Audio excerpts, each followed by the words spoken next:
ಸುಜೀವಮ್ಮ ಮತ್ತು ಅವರ ಕುಟುಂಬದವರ ಬಗ್ಗೆ ನಮ್ಮ ನೇರಕ್ಕೆ ಕಾರಣ ಅವರು ಹೇಳಿದರು, ಸುಜೀವಮ್ಮ ಆಕೆಯ 2 ಕಿಡ್ನಿಗಳು ಫೇಲ್ ಆಗಿ ಕಿಡ್ನಿ ವೈಫಲ್ಯವನ್ನು ಅವರು ಅನುಭವಿಸ್ತಾ ಇದ್ದರು. ನೋವು, ದುಃಖ ಇಡೀ ಕುಟುಂಬವನ್ನು ಆರೋಪಿಸಿದ್ದು, ಏನು ಮಾಡೋದಂತ ಗೊತ್ತಿರಲಿಲ್ಲ. ಕೊನೆಗೆ ದೇವರ ಮೇಲೆ ಅಪಾರ ನಂಬಿಕೆಯನ್ನು ಇಟ್ಟು, ವಿಶ್ವಾಸವನ್ನಿಟ್ಟು ತಾಯಿ ನೀಲಮರದ ಬಳಿ ಪ್ರಾರ್ಥನೆ ಮಾಡಿದ್ದು. 9 ದಿನಗಳ ಸತತ ಪ್ರಾರ್ಥನೆಯ ಫಲ ಅವರ ಆರೋಗ್ಯದ ಚೇತರಿಕೆಯಾಯಿತು. ಡಾಕ್ಟರಿಗೆ ನಂಬಿಕೆ ಆಗಿತ್ತು. ಈ ಕುಟುಂಬದ ವಿಶ್ವಾಸ, ಸುಜೀವನ ವಿಶ್ವಾಸ ಆಕೆಗೆ ಆರೋಗ್ಯ ಭಾಗ್ಯ ಬರುತ್ತದೆ. 2013ನೇ ಇಸ್ವಿ 5ನೇ ತಿಂಗಳು ಮೇ 11ನೇ ತಾರೀಕು ದಾವಣಗೆರೆಯಿಂದ ಒಬ್ಬ ಹಿಂದೂ ಭಕ್ತ ಕನ್ನಿಯಪ್ಪ ಅಂತ ಅವ್ರ ಮನೆಯಿಂದ ಅವರ ಹೆಂಡತಿ ಮತ್ತು ಮಕ್ಕಳು ಬಂದು ಹಾಗಾಗಿ ಬಂದು ಹರಿಹರಕ್ಕೆ ಒಂದು ಪ್ರಾರ್ಥನೆ ಮಾಡ್ತಾ ಇದ್ದರು. ಯಾಕೆ 22 ವರ್ಷದಿಂದ ಈ ಕನ್ನಿಯಪ್ಪ ಹುಡುಗದ ಚಟಕ್ಕೆ ಬಲಿಯಾಗಿದ್ದ, ಮನೆಯ ಎಲ್ಲ ಆಸ್ತಿ ಪಾಸ್ತಿಯನ್ನೆಲ್ಲ ಈ ಕುಡಿತಕ್ಕೋಸ್ಕರ ವ್ಯಯ ಮಾಡಿದ್ದ. ಇನ್ನೇನು ಕುಟುಂಬ ಎಲ್ಲ ಹುಡುಗರ ಮಾಡುವಂತಹ ಸ್ಥಿತಿ ಹೊಂದಿದ್ದು. ಮತ್ತೆ ಏನು ಮಾಡೋದು ಗೊತ್ತಾಗದೆ ಅವರು ಯಾರೋ ಹೇಳಿದ್ರು ಅವರಿಗೆ ಅಲ್ಲಿ ಹೋಗಿ ಪ್ರಾರ್ಥನೆ ಮಾಡಬೇಕಂತ ಅತ್ಯಂತ ವಿಶ್ವಾಸದಿಂದ ಬಂದು ಪ್ರಾರ್ಥನೆ ಮಾಡಿದ್ರು. ಆಶ್ಚರ್ಯ ಎಂಬಂತೆ ಯಾವ ಒಂದು ಔಷಧಿ ತಗೊಂಡು ಮತ್ತೇನೇನೋ ಮಾಡಿದ್ರು ಕೂಡ ಆಗದಿದ್ದು, ಕುಡಿತ ನಿಲ್ಲಿಸದೇ ಇದ್ದಿದ್ದು. ಕನ್ನಿಯಪ್ಪ ಆಶ್ಚರ್ಯಕರವಾದ ರೀತಿಯಲ್ಲಿ ಕುಡಿತ ನಿಲ್ಲಿಸಿಬಿಟ್ಟ. ಒಂದು ದೇವರಿಗೆ ವಂದನೆಯನ್ನು, ಕೃತಜ್ಞತೆಯನ್ನು ವಿಶ್ವಾಸದಿಂದ ಸಲ್ಲಿಸಿದ ತಾಯಿ ಮಾತೆ ಮರೆಯುವುದು ಮೊದಲನೇ ಸಲ್ಲಿಸಿದ. ಇದೇ 2013ನೇ ಇಸ್ವಿ 5ನೇ ತಿಂಗಳು 4ನೇ ತಾರೀಕು ಬೇಲೂರಿನಿಂದ ನಿತೀಶ್ ಕುಮಾರ್ ಅವರು ಅಲ್ಲಿ ಬಂದಿದ್ದಾರೆ ಕುಟುಂಬದ ಜೊತೆಗೆ. ಏನು ಅವರಿಗೆ ಉಚ್ಚಾರ ಸುಮಾರು 9 ವರ್ಷದಿಂದ ಸತತವಾಗಿ ಉಚ್ಚಾರ ಆವರಿಸಿ ಅವರ ಬಾಳು ನೀವಾಗಿ ತುಂಬಾ ನೋವನ್ನು ಅನುಭವಿಸ್ತಾ ಇದ್ದಾರೆ. ಏನೇನೋ ಡಾಕ್ಟರಿಗೆ ತೋರಿಸ್ತಾ ಏನೋ ಔಷಧಿಗಳನ್ನು ತೆಗೆದುಕೊಂಡ್ರು ಪ್ರಯೋಜನ ಆಗಿರಲಿಲ್ಲ. ಮನೆಗೆ ಯಾರೋ ಹೇಳಿದ್ರು ಹರಿಹರಕ್ಕೆ ಹೋಗಿ ಅಂತ ಬಂದು ಪ್ರಾರ್ಥನೆ ಮಾಡಿದ.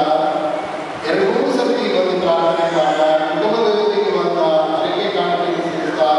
ಮತ್ತೆ ಆಶ್ಚರ್ಯ ಇರುವ ಹಾಗೆ ಅವನ ಉಚ್ಚಾರ ದೇವಾಲಯವರು ಯೇಸು ಕ್ರಿಸ್ತರನ್ನು ಸಂತ ಲಾರೆನ್ಸ್ ರವರು ನನ್ನ ಮನವಿನ ಬಂಧುಗಳೇ ನೀಡಿದೆ. ವಿಶ್ವಾಸದ ಫಲ ಇದೆ, ವಿಶ್ವಾಸದ ಫಲ ಇದೆ. ಇಂದು ನಾವು ನಮ್ಮ ಸಂತ ಲಾರೆನ್ಸ್ ಇವರ ವಾರ್ಷಿಕ ಮಹೋತ್ಸವವನ್ನು ಬಹಳ ವಿಜೃಂಭಣೆಯಿಂದ ಆಚರಿಸ್ತಾ ಇದ್ದೇವೆ. ಇದಕ್ಕೆ ಈ ವರ್ಷದ ಶೀರ್ಷಿಕೆ ಕ್ರಿಸ್ತ ಕೇಂದ್ರಿತ ಕುಟುಂಬ ವಿಶ್ವಾಸದ ಕೊಟ್ಟಿಲು ಎನ್ನುವಂತಹ ಶೀರ್ಷಿಕೆ ಮೇಲೆ ಧ್ಯಾನವನ್ನು ಮಾಡ್ತಾ ಇದ್ದೀವಿ. ಆತ್ಮೀಯ ಬಂಧುಗಳೇ, ಈಗಾಗಲೇ ಮುಂಚೆ ಪ್ರಸ್ತಾವನೆಯಲ್ಲಿ ಹೇಳಿದ ಹಾಗೆ ಇದೇ ಅಕ್ಟೋಬರ್ ತಿಂಗಳಲ್ಲಿ ಪೋಪ್ ಫ್ರಾನ್ಸಿಸ್ ಇವರು ಕುಟುಂಬ ಜೀವನದ ಬಗ್ಗೆ ಒಂದು ವಿಶೇಷ ಧರ್ಮಾಧ್ಯಕ್ಷರ ಸಭೆಯನ್ನೇ ಚಿಂತನಾ ಸಭೆಯನ್ನೇ ನಡೆಸುತ್ತಿದ್ದಾರೆ. ಕುಟುಂಬ ಜೀವನ ಎಷ್ಟು ಅಗತ್ಯ, ಎಷ್ಟು ಮುಖ್ಯ, ಜೊತೆಗೆ ವಿಶ್ವಾಸ, ಅದು ಆ ವಿಶ್ವಾಸದ ಕೊಂಡಿ ಅದು ಹೇಗಿರಬೇಕು, ವಿಶ್ವಾಸದಲ್ಲಿ ಒಂದು ಕುಟುಂಬ ಬೆಳೆಯಬೇಕು, ವಿಶ್ವಾಸವಿದ್ದಾಗಲೇ ಕುಟುಂಬ ದೃಢವಾಗಿರುತ್ತೆ ಎನ್ನುವಂಥ ಅಂಶವನ್ನು ಪ್ರತಿಪಾದಿಸುವುದು ಇವತ್ತು ನಾವು ಧ್ಯಾನಿಸುವುದು ಅತಿ ಸೂಕ್ತ ಅನಿಸುತ್ತೆ. ಆತ್ಮೀಯ ಒಂದು ಮಾತು, ಪೋಪ್ ಲಿಯೋ 13ನೇವರು ಪ್ರತಿಯೊಂದು ಕುಟುಂಬವು ವಿಶ್ವಾಸದ ಕೊಟ್ಟಿಲು ಅಂತ ಹೇಳಿದರು. ಪ್ರತಿಯೊಂದು ಕುಟುಂಬವು ವಿಶ್ವಾಸದ ಕೊಟ್ಟಿಲು ಅಂತ ಹೇಳಿದರು. ಪೋಪ್ ಜಾನ್ ಪಾಲ್ 2ನೇವರು ನಜರೇತಿಗೆ ಭೇಟಿ ಕೊಟ್ಟಾಗ ಆ ನಜರೇತಿನ ಭೇಟಿಯಲ್ಲಿ ಅವರು ಹೇಳ್ತಾರೆ, ಆ ಮಾತೆ ಮನೆಯವರ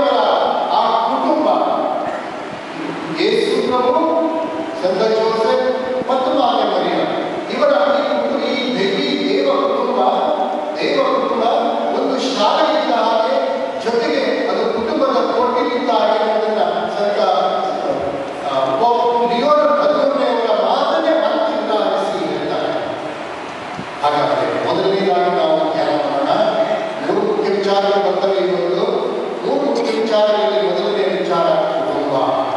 ಕುಟುಂಬ ಎಷ್ಟು ಮಹತ್ವದ್ದು ಎಂದು ನಾವು ಅರ್ಥ ಮಾಡಿಕೊಳ್ಳಬೇಕು. ಇವತ್ತಿನ ಪ್ರಪಂಚದಲ್ಲಿ ಅತಿ ಹೆಚ್ಚು ದಾಳಿಗೀಟ ಆಗ್ತಾ ಇರೋದು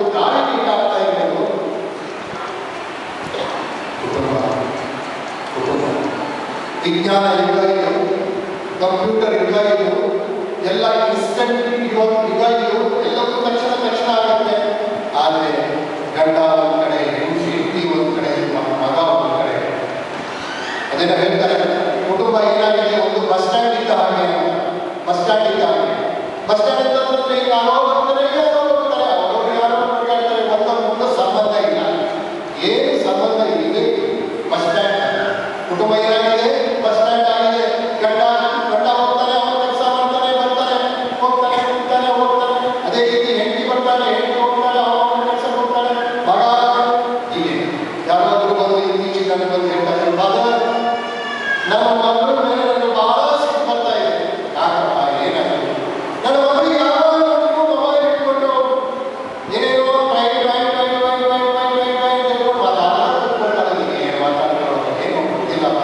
ಬೆಳಗಿಂದ ಸಂಜೆವರೆಗೂ ಮೊಬೈಲಲ್ಲಿ ಮಾತಾಡ್ತಾ ಇದ್ದಾರೆ. ಆಮೇಲೆ ನನ್ನ ಗಂಡ ಟೈಮಿಗೆ ಬರೋದಿಲ್ಲ. ಸರಿ ಬಂದು ಕೂಡ ಏನೋ ಸಿಟ್ಟು ಭಾವದಿಂದ ನನ್ನ ಹತ್ರ ಮಾತಾಡ್ತಾರೆ. ನೀನು ಹೇಗೆ ಸ್ಪಂದಿಸ್ತಿದೆಯಾ? ನಾನು ಬೈಯೋದು, ಗಂಡನಿಗೆ ಬೈಯೋದು, ಹೆಂಡತಿಗೆ ಬೈಯೋದು, ಮಗಳಿಗೆ ಬೈಯೋದು, ಗಂಡನಿಗೆ ಬೈಯೋದು, ಮಗಳಿಗೆ ಬೈಯೋದು, ತಲೆಗೆ ಬರುತ್ತೆ. ಸರಿಯಾಗಿ ಜೀವನ ಜೀವಿಸೋಕ್ಕಾಗಲ್ಲ. ಅಮ್ಮ ತಾಯಿ, ಸ್ವಲ್ಪ ಆಲೋಚನೆ ಮಾಡು. ನೀನು ಹೇಗಿದ್ದೀಯಾ? ನಿನ್ನ ಗಂಡ ಹೇಗಿದ್ದಾರೆ? ನಿನ್ನ ಹೆಂಡತಿ ಹೇಗಿದ್ದೀಯ? ನಿನ್ನ ಮಗಳು ಹೇಗಿದ್ದಾರೆ ಅನ್ನೋದನ್ನು ಸರಿಯಾಗಿ ಅವಲೋಕನೆ ಮಾಡು. ಆದರೆ ನಿನಗೆ ಗೊತ್ತಾಗುತ್ತೆ ಅಂತ. ಆತ್ಮೀಯ ಬಂಧುಬಾಂಧವರೇ, ಸಮಾಜದ ಪ್ರಮುಖ ಘಟಕ, important unit of the society is the family. ಕುಟುಂಬ ಎನ್ನುವುದು ಸಮಾಜದ ಪ್ರಮುಖ ಘಟಕ. ಹಾಗಾದರೆ ಕುಟುಂಬ ಎಷ್ಟು ಮಹತ್ವದ್ದು ಅನ್ನೋದು ಗೊತ್ತಾಗುತ್ತೆ ನೋಡಿ. ದೇವರೇ ಒಂದು ಕುಟುಂಬವಾಗಿದ್ದಾರೆ. ಪಿತಾ, ಸುತ್ತ ಮತ್ತು ಪವಿತ್ರಾತ್ಮ ದೇವರೇ ಒಂದು ಕುಟುಂಬವಾಗಿದ್ದಾರೆ. ಆ ಕುಟುಂಬದಲ್ಲಿ ಸಂಪೂರ್ಣ ಸಮಾನತೆ ಇದೆ, ಸಂಪೂರ್ಣ ಅನ್ಯೋನ್ಯತೆ ಇದೆ, ಸಂಪೂರ್ಣ ಪ್ರೀತಿ ಇದೆ, ಸಂಪೂರ್ಣ ಶಾಂತಿ ಇದೆ. ನಿಜವಾದ ಶಾಂತಿ, ನಿಜವಾದ ಅನ್ಯೋನ್ಯತೆ, ನಿಜವಾದ ಸಾಮರಸ್ಯಕ್ಕೆ ನಾವು ನೋಡಬೇಕು. ಕುಟುಂಬ ಪಿತಾ, ಸುತ್ತ ಮತ್ತು ಪವಿತ್ರ. ಅದೇ ರೀತಿ ದೇವರು ಇನ್ನೊಂದು ಕುಟುಂಬವನ್ನು ಸೃಷ್ಟಿ ಮಾಡ್ತಾರೆ. ಆದಾಮ, ಏವ ಅವರ ಕುಟುಂಬ, ಮಾನವ ಕುಟುಂಬ. ಈ ಮಾನವ ಕುಟುಂಬವನ್ನು ತಮ್ಮ ಸ್ವರೂಪದಲ್ಲಿ ಉಂಟು ಮಾಡ್ತಾರೆ.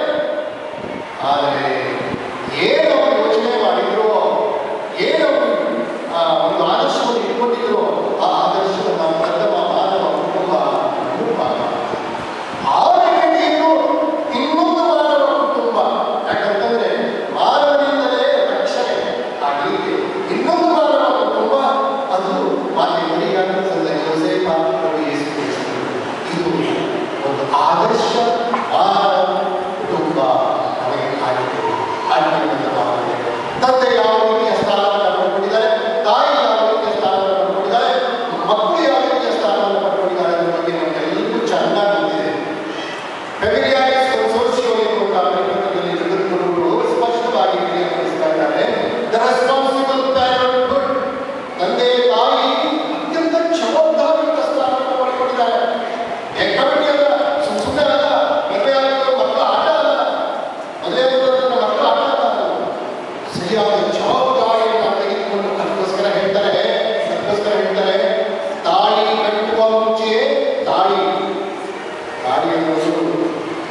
ಕುಟುಂಬದ ಮದುವೆಯ ಜೀವನ, ವಿವಾಹ ಜೀವನದ ಹೊರಗಿನ ಬಾಹ್ಯ ಸಂಕೇತ ಅಲ್ವಾ? ತಾಳಿ ಕಟ್ಟುವ ಮುಂಚೆ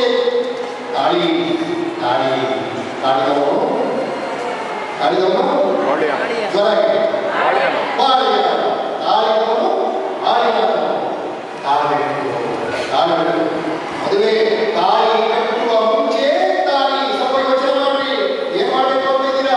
ಏನಾಗಬೇಕು ಅಂತಿದ್ದೀರಾ? ಕುಟುಂಬ ಜೀವನವನ್ನು ಪ್ರವೇಶ ಮಾಡಬೇಕಂತಿದ್ದೀರಾ? ಕುಟುಂಬ ಜೀವನ ಏನು ಸರಿಯಾದಂತ ಹೇಗೆ, ಅದರ ಗುರಿ, ಅದರ ಉದ್ದೇಶ ಎಲ್ಲವನ್ನು ಸರಿಯಾಗಿ ನೀವು ಅರ್ಥ ಮಾಡ್ಕೊಳ್ಳಿ. ಅರ್ಥ ಮಾಡ್ಕೊಂಡು ತಾಳಿ ಕಟ್ಟಲಿಕ್ಕೆ ಸಿದ್ಧವಾಗಿ ತಾಳಿ ಕಟ್ಟುವ ಮುಂಚೆ ತಾಳಿ ಕಟ್ಟುವಾಗಲೂ ತಾಳಿ ಕಟ್ಟುವ ಮುಂಚೆ ತಾಳಿ ಹಾಗೂ ಕಾಲ ಮುಂಚಿಲ್ಲ ಸರಿಯಾಗಿ ಆಲೋಚನೆ ಮಾಡಿ. ತಾಳಿ ಕಟ್ಟುವ ಮುಂಚೆ ತಾಳಿ ಕಟ್ಟುವಾಗ ತಾಳಿ ಕಟ್ಟಿದ ಮೇಲೆ ತಾಳಿ ಪರ್ಮನೆಂಟ್ ಆಗಿ ತಾಳಿ ಮತ್ತೆ ತಾಳಿಗಳು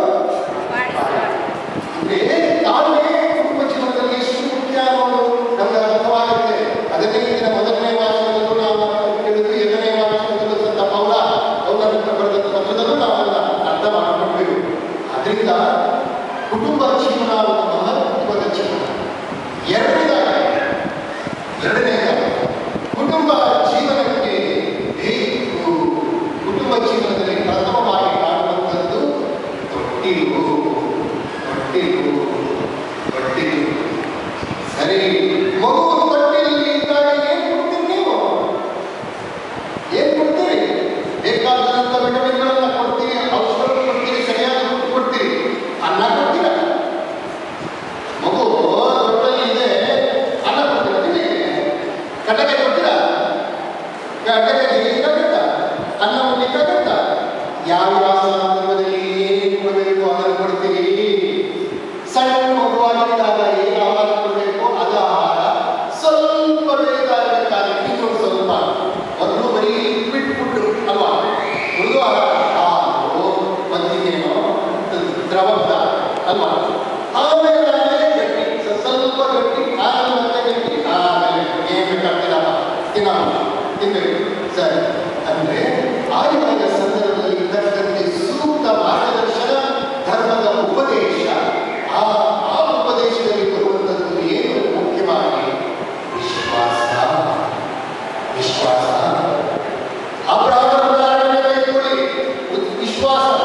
ಯೋಗದ ಉದಾಹರಣೆ ತೆಗೆದುಕೊಳ್ಳಿ, ವಿಶ್ವಾಸ. ಯಾವ ರೀತಿ ಆತ ಮಾಡಿದನು ಎಲ್ಲವನ್ನ ನಾವು ನೋಡುವಾಗ ಪವಿತ್ರ ಗ್ರಂಥದಲ್ಲಿ ಅನೇಕ ಉದಾಹರಣೆಗಳನ್ನು ನಾವು ನೋಡ್ತೀವಿ. ಅನೇಕ ಉದಾಹರಣೆಗಳನ್ನು ನಾವು ನೋಡ್ತೀವಿ ಪವಿತ್ರ ಗ್ರಂಥದಲ್ಲಿ. ಸರಿ, ಆ ಉದಾಹರಣೆಗಳನ್ನು ಉದಾಹರಿಸುತ್ತಾ ಮಗು ಬೆಳೆಯುತ್ತಾ ಇದ್ದಾಗೆ ಹೊಸ ದೇಶಗಳಲ್ಲಿ ಯೇಸು ಕ್ರಿಸ್ತರು ಬೆಳೆದರು. ಹೇಗೆ ಬೆಳೆದರು? ಹೊಸ ದೇಶ ಮಗು ಯೇಸು ಕ್ರಿಸ್ತರು ಜ್ಞಾನದಲ್ಲೂ ಬುದ್ಧಿಯಲ್ಲೂ ಪ್ರವರ್ತಿಸಿದರು.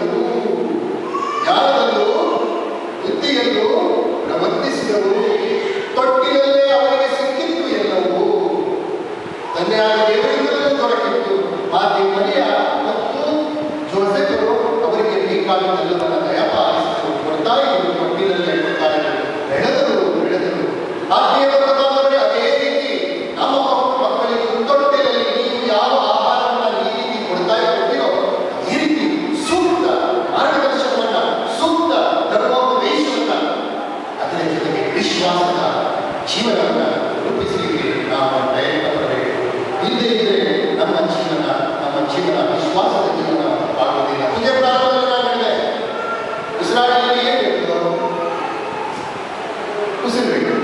ಅದನ್ನ ಹೇಳ್ತಾರೆ, ಹುಟ್ಟುವಾಗ ಉಸಿರಿರುತ್ತೆ, ಹೆಸರಿರುತ್ತೆ. ಹುಟ್ಟಬೇಕಾದ್ರೆ ಉಸಿರಿರುತ್ತೆ, ಹೆಸರಿರಲ್ಲ. ಸಾಯ್ಬೇಕಾದ್ರೆ ಉಸಿರಿರಲ್ಲ, ಹೆಸರಿರುತ್ತೆ. ಹುಟ್ಟಬೇಕಾದ್ರೆ ಹೆಸರಿರಲ್ಲ, ಉಸಿರಿರುತ್ತೆ. ಸಾಯ್ಬೇಕಾದ್ರೆ ಉಸಿರಿರಲ್ಲ, ಹೆಸರಿರುತ್ತೆ. ಆದರೆ ಈ ಉಸಿರು ಮತ್ತು ಹೆಸರಿನ ನಡುವೆ ಜೀವನ ಹಸಿರಾಗಬೇಕು. ಉಸಿರು ಮತ್ತು ಹೆಸರು ಇದರಲ್ಲಿ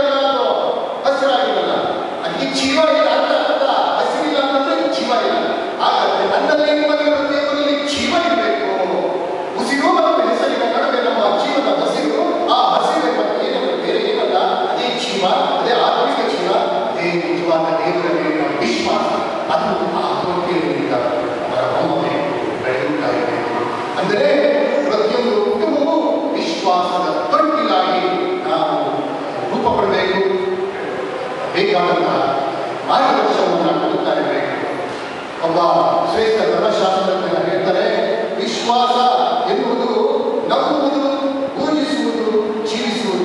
Believing, worshiping and living. ಕ್ರೆದಾಂತಿ, ವರಾಂತಿ, ವಿವೇಂತಿ ಎಂದು ಹೇಳ್ತಾರೆ.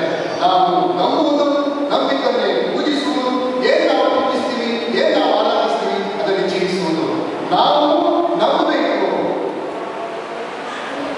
ಹೆಬ್ರಿಯರಿಗೆ ಬರೆದಂತಹ ಪತ್ರ 1ನೇ ಅಧ್ಯಾಯದಲ್ಲಿ ವಿಶ್ವಾಸ ಎನ್ನುವುದು ಅಗೋಚರವಾದುದನ್ನು ನಾನು ಇದು ಇರುವಂಥದ್ದು ಎನ್ನುವಂತ ಖಚಿತ ನಿಲುವನ್ನು ತಾಳುವಂಥದ್ದು. ಎಂತ ಅದ್ಭುತವಾದಂತಹ ವಿಶ್ವಾಸದ ವ್ಯಾಖ್ಯಾನ ಮಾಡಿ. ಹಾಗೆಯೇ ನಾವು ನಂಬಬೇಕು, ನಂಬಿದಂತ ನಮ್ಮ ಪ್ರಭುವನ್ನ ದೇವರನ್ನ ಆರಾಧಿಸಬೇಕು. ಅವರೇ ನಮ್ಮ ಪ್ರಭು, ಅವರೇ ನಮ್ಮ ಸರ್ವಶಕ್ತ, ಅವರೇ ನಮ್ಮ ಪಾಲಕ ಪೋಷಕ ಎಂದು ನಾವು ನಂಬುವಂಥದ್ದನ್ನು ಆ ದೇವರನ್ನ ನಾವು ಪೂಜಿಸುವಂಥದ್ದು, ಆರಾಧಿಸುವಂಥದ್ದು. ಜೊತೆಗೆ ಅದಕ್ಕೆ ತಕ್ಕಂತಹ ಜೀವನವನ್ನು ಜೀವಿಸಬೇಕು. ಯಾಕೆ ವಿಶ್ವಾಸ ಆಗಿದೆ? ನಮ್ಮ ಆತ್ಮದ ಶ್ವಾಸ. ದೇಹಕ್ಕೆ ಹೇಗೆ ಉಸಿರಬೇಕು, ದೇಹಕ್ಕೆ ಹೇಗೆ ಶ್ವಾಸ ಬೇಕು, ಆತ್ಮಕ್ಕೆ ಒಂದು ಶ್ವಾಸ, ಅದೇ ವಿಶ್ವಾಸ. ನಾವು ಕೊಂಕಣಿಯಲ್ಲಿ ಏನು ಹೇಳ್ತೀವಿ? ಭವಾನ್ ಅಂತ ಹೇಳ್ತೀವಿ. ಭವಾನ್ ಮುಗಿದೆ, ಭವಾನ್ ಸಾರಿ. ಭವಾನ್ ಅಂದರೆ ವಿಶ್ವಾಸ ಇದ್ದಾಗ